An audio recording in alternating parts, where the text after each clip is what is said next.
We're back with a top 1% agent from King County, AK Seattle, Beth Traverso. And I'm actually going to open this conversation because I just finished a conversation with Omar Alfaro, who works in the high desert of California. And Beth, I don't know if King County's the same, but the high desert, it really appears like it's slowing down. Inventory is building, transactions are down. And interestingly enough, median home price is up because again, we're selling Yeah. more above the median than the lower end. So Omar and I were kind of the opinion that the next 6 months will very likely be some of the lowest transactions of his 20-year career. I'm wondering what you're seeing up in King County. Yes, it's definitely an interesting time, and I am feeling some slowdown here, not to that extent that Omar's feeling. What my most recent recollection of that feeling was in around May, June 2022. Oh yeah, I That's when remember. everything fell off a cliff for us, where sellers were panicking, buyers weren't buying, inventory spiked, prices dropped, and it was a massive reset. And then we pulled our way out of it. And what I'm seeing now in King County, Seattle area is a little more inventory, but houses are still moving. I'm seeing some price reductions, but not as many. What I typically see this time of year, so we in our market, we have our run up in the first quarter where the prices reset at a higher level. So say, just for easy math, you'll say like a house is listed at 1 million and then it gets a bidding war and sells for 1,000,001 or 1,150 or something like that. And then the new ones start coming on at the higher price. So the next one, instead of listing at 1 million, they might list at 1,050,000 or maybe even at the 1,1, and then you can't have prices increasing on top of it's only, you only get so much increase within a certain time period, and then it's going to level out. And then what we're seeing now is that the bidding wars aren't happening necessarily. Sometimes they still do. I track, of course, every day. I'm watching to see what the sold for, over list price, under list price. I'm starting to see a few more coming in under the list price, even in the hot areas, especially if their starting price is higher. So it's like where you're starting and where you're ending. And we're starting to see that gap tighten significantly. I'm not seeing a lot of stale inventory still, because we're still under 2 months. We got our latest data from the Northwest Multiple Listing Service for the month of June, and we're still, it went from 1.2 months of inventory to 1.6 months of inventory. So it is increasing, but I'm not seeing it stacking like I've been hearing these tales from other parts of the country. And maybe that's what Omar's seeing too, where it's just getting tougher and tougher. But um, we aren't seeing necessarily, it'd be rare to have 5 to 10 offers on a property at this point, but Okay. if we get two, that's still good. So for me, it's a lot about managing expectations for sellers in particular, and making sure they understand. I just had a conversation with a seller right before this call. We were talking about, cannot guarantee multiple offers. We need to price at a fair price and make sure you're willing to accept Mm, that fair price. We may or yeah. may not get more, we might get one offer quickly, we might get two, we might get none. It might take a little longer, and that's to be expected right now and to be planned for. So I think a lot of it's about managing expectations too. But I love it. um I love it. what did Omar's, I'll have to watch Omar's video to get some more insight on what Well, that. again, I think he's looking at the situation. Inventory in the high desert went from kind of a low of 500. Now it's approaching 1,100. So inventory is stacking. Yeah. It's really interesting that transactions are way down as well. And then he's like, Michael, I don't get it. Median home price is up. I'm like, yeah, of course it's up because what we're seeing is the housing market's freaking broken, right? Mm-hmm. We've got all this stuff stacking above the median. The low end stuff still moves, Yeah. but and that's where all the price drops are is the Yeah. higher end stuff. So it's just a math formula why median went up when transactions went way down. That makes sense. And I am seeing a lot here. So, 2.5 million or more, that's our high end. And they are starting to stay on the market longer, even when it seems like these houses are spectacular and they're priced well. Just the buyers aren't coming as quickly and they're taking months to sell, and they often do price drops. It's usually a six-figure price drop too. At that price point, That's it's it. going to That's be what I at want least people to. six figures. This is important. And in what you've taught me about King County or Seattle is the median price, roughly speaking, is $1 million. Mm-hmm. So I keep telling people, if you 2x the median, in most markets, that's going to be a luxury home. Maybe in King County, it's 2.5 million. That stuff is undoubtedly stacking, and you're going to get a massive price drop. Mm-hmm. And that property is going to sell, and it's going to pull the median home price higher. That's just how it works. Yeah. Drives And people crazy. that's exactly how it works. And you got to look beyond just the headline numbers. There's always a story behind why these things are happening. And often what's reported in the newspaper or whatever is going to be just skimming the surface and not really looking below it to see why is it that prices are going up while inventory is increasing. But you just explained it. And I'm starting to see that a little bit too. And we're also, so also, if we're looking at month over month, this is the time when we do see prices start to dip a little bit. Like last time we chatted about numbers, we were back at 1 million, which was our high in the King County, Seattle area. And now it's dipped a little bit to 925. But it always dips this time of year a little bit. So for me, I need to see like if it persists, and if it's lower in the first quarter of next year, that's when we'll really know, okay, this is something really different. Because the first quarter of 2022, for example, was bananas. And then the first quarter of 2023 we were double-digit negative. So, and it's all about the bidding wars. Because if you have houses going 10 to 20% over list price in bidding wars, then all of a sudden the bidding wars stop, your median house, it's not, the price isn't getting bid up. So it's going to stay at the level. We still are a little bit about 102% list price, sale price, which actually was a little higher than I was expecting. I would have thought that over the entire county that we would have been right around 100% or maybe even 99.5 or something like that. Right. I was surprised to see it still over list price. Well, median, very, and very cool. below Well, median.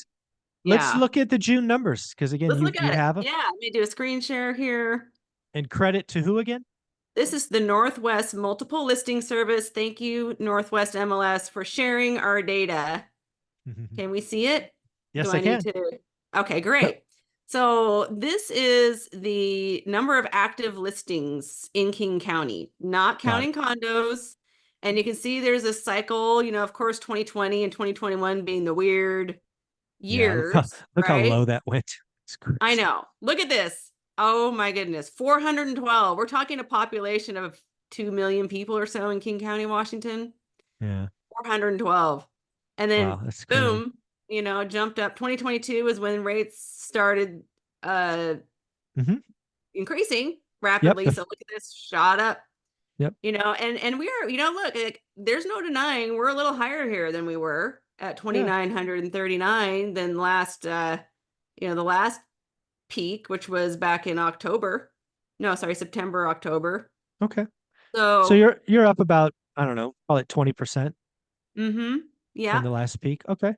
Yeah. So And then if we that's want to look at actives. what's interesting to you, I love how we can toggle among all these things, but we got the median sale price here. We can see this kind of how this Yep. has kind of had some fits and starts, and we're down a Mm-hmm. little bit from our peak.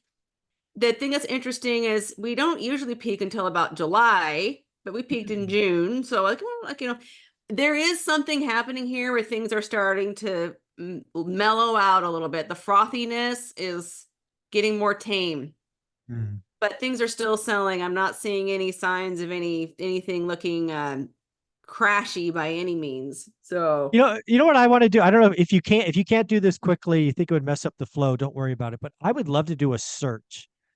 I would okay. love to see how many active listings are above 2 million. Also, how many active listings are below 1 million. Could you do that relatively Yeah. quickly? And as long as I don't pull up any actual listings, I think I'm Yeah. still allowed to do that. So here we go. King County. Yeah. What do you want to do? Below a million? Let's do below 1 million. And I just want the raw number. Yeah. So 1,375. okay. And then do 2 million and above. 507. Okay. All right. So So, what I would tell somebody to do if I was in their buy box is I would do that kind of search, right? Median and below, mhm, and then 2x the median. Write yeah. that down and then track it every week. Because Hmm. I think what's going to happen is you will see, at least what I'm seeing in my buy box is the luxury stuff is stacking, which you won't Yeah. know unless you look every day or Yeah. every week like I do. Hmm. And I think everybody can do this, so it's Yeah. pretty interesting Yeah. Those are pretty easy to do. And I think you can even do that on the public facing portals for that sure. people tend to use, the Yeah, Zillows and Redfins out there. yeah, very cool. Thank you for doing that. So okay, we've Yeah, got no problem. pending. What's going on with pendings? Yeah, pending listings, number of pendings. This goes back to pre-COVID too. So we're kind of looking at the early part of the left side of the chart is going to be the pre-COVID, and then the Mhm. right side, everything that's happened since. So you can see we've got our normal fluctuation, which has been kind of tracking down, down, and then now, we're kind of about sort of where we were last year. Pendings are at 1,839. Now, this was back in Yeah, May of 23. May or so, and then it goes down over the summer and then drops most in the winter time, of course. So 1739. Yeah, And then, it's sort of staying right around this 1800 or so. It's kind of pretty yeah, much a which is wash from last year. well, kind of, but you got to remember there's more listings, so Yeah. the active to listing ratio is really slowing the market slowing down. That's what that shows. The market's Yeah. And slowing. we do have 31% more active listings Right. this June than we had last June, which is no insignificant number. We No, had that's yeah. going off of really low numbers to start with, but it is a notable bump. Yeah, for So sure. Right. yeah. And then pendings, we are about, for all of King County, it says we're up like 1%, Yeah. 0.95%, looking at the overall data Yeah. here. Very cool. What other choices do we have in this? Yeah, maybe list price, sale Sure. price. There you That go. one's always a fun one. This is our craziness here. Dude, I Sorry, this remember always that makes me chuckle every 112. time I see this one. Like, what is this? And then boom, it just Yeah, dropped like a rock. yeah, that would be the Fed raising rates very quickly. That's what that would be. Yeah. And if you want to talk about a crash or whatever, here's the crash. It already happened. And then we kind of worked our way out of it. And it's still, Yeah, it's still 102. That's pretty still crazy. looking pretty good at about 102. So, Yeah. that's a little surprising to me. Like I would have thought it would have Yeah. been a little more like down here a little, because I'm starting to see where I am on the east side of King County, which tends to be the higher price, Hmm. stronger, if you will, in a lot of numbers. Um, I'm starting to see a lot of these houses that were going hundreds of thousands over list price now selling for a little bit under list price. Like typical scenario is that it sells just a hair under the list price. So I think we're going to start Right. seeing this number drop a little bit as we get a little further into the summer. Okay. Very Yeah. cool. I don't Then know if what there's else we anything got? else you want to see here, or we can, Let's do days to sell. Let's do days to sell yeah, median. days to sell. This always surprises me how low it is. Oh wow. So That's nuts. it's like nothing still. 6 days. That's And it's crazy. been kind of bumping along this bottom with a few little, this 2022 weirdness when everything hit the wall. Yeah. Hmm. But I'm not seeing, yeah. So, I'll be interested to see if maybe people like When Omar and others are what maybe just ahead of us on that. And we maybe will maybe start to see things start to slow down more. I'm not yeah. seeing it yet. What month is that most recent spike? Was that like December or something? Month was Yeah, that? let's see. This was February. Oh, February. Oh, Yeah, interesting. but this doesn't make sense. No, it can't be February because that says 7 days. So, hmm. I feel like something's up with this because Yeah, 7 days. because that, This that says should be in 20 the days. 20s. This says Must 20 be days, and it says I'm thinking that was just probably January, September, December, somewhere around something there. like that. Yeah, it has to be that Yeah, winter. That's the real that can't slowdown. be Okay. right. Yeah, Yeah. it Okay. doesn't go from 6 to 7 like that. So Yeah. I anyway, got you. I got you. yeah, Can we look one more time on the yeah, stats, see if there's anything else I want yeah. to see? So we've got number of new listings, Yeah. months of inventory. You have anything with square foot? Oh, there we go. List price square foot ratio. I don't really go by square foot too much Yeah. because there's too many things that affect the value that have nothing to do with square footage. Sure. Sure. That's fine. So Yeah. that's not one that I follow, but All We right. can look at the we can look at the number of sales, Oh, or there we you go. can Yeah. look at Yeah. Let's do sales volume. We'll close on that. yeah, sales volume, and then we'll call it a day for this. But so you can see here again, it kind of, yeah, sales volume was way up in 2021. That was when we had like 400 and something listings, they all Wild. sold, and somehow everything else that came on the market sold too. I think a lot of that like sold before it even Yeah. hit. It has to be on the market long enough to reach when they pull the data every month, and it was just selling so fast. The active inventory was pending already before it just went pending before it could even be registered almost as active, it seemed like. Yeah. Pretty And wild. then and then we got her up and down, and again we're a little more it's still pretty, Yeah. we're still way down from our earlier, pre-COVID time, Hmm. where we were 2,700 or so back in June of 2019, and then now we're 1,700. So, Yeah. Well, it's yeah. down. Inventory's still way down. It's lean times out there. It's tough for people in the real estate industry. Yeah. Um, because there's just so few listings out there, and people get discouraged. Yeah. No, Yeah. that's exactly what I kind of took from Omar is I do think I've said on the daily financial news, I think the next 6 months is going to be the least number of transactions in any 6 month career. I've been doing this looking 20 some odd years. I think buyers are reluctant. I think sellers are reluctant. I think there's a lot of just like too hard. I'm scared. I'm pissed off, election, recession, all this stuff. We got the NAR settlement going into effect, I think, at the end of the month. And I will say that, if you're going to go through hell or you're going to go through the fire and it's going to be 6 months, just keep going. Because when you get to the other side of it, you're going to feel like a superhero. Because I think the next 6 months for most agents, it'll be the hardest 6 months of their career. That's kind of what I'm thinking. Yeah, I think it's going to be tough. And do you think it's going to go below, like the national numbers will go below I 3.8, think or wasn't that our y- trough? I think trough was 3.88. I think it could go below 3.88. Yeah. Mm-hmm. Yeah. Well, if people haven't tightened their belts in the real estate industry, they should. If you're an investor though looking to buy, Uh, there's always somebody who's doing well in any particular market. And I think, even though interest rates are high, this could be an opportunity for people looking to invest. If you have mhm. sellers that need to sell, because I have to tell you, the majority of the sellers I'm working with are 100% committed to selling. Like, they're not going to not sell for Yeah. any number of reasons. There's probably 3 or 4 really common reasons that we hear over and over, but they need to sell. And Yep. those ones that don't need to sell, whatever on them, just forget it, but they'll probably give up. But Yeah. those that do, maybe look at some people who can offer seller financing or things like that. Like, look, Or take a second, right? So you can do yeah, this, so you can do that. Yeah. Yeah.